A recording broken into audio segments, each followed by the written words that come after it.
You mentioned your blog that you've been doing, and what was the blog again? The blog is called From Reed's Dad, www.fromreidsdad.org.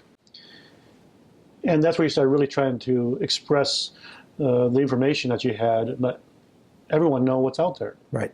What kind of information were you learning about teen driving and teen safety?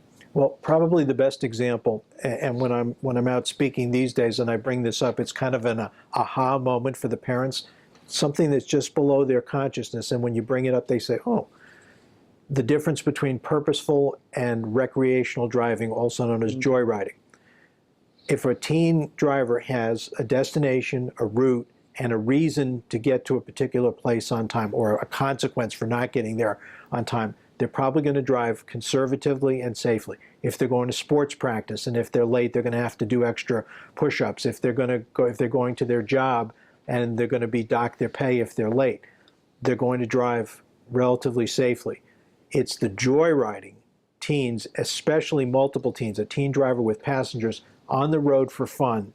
That's where we see the risk-taking, the misconduct, the distractions, the peer pressure. And we had an example in the United States in March of this year. I think it was 20 teens, all on joyrides, who died in 4 separate crashes in the space of 6 days. And it was just an unbelievable illustration of the dangers of joyriding. But it goes back to what I said earlier.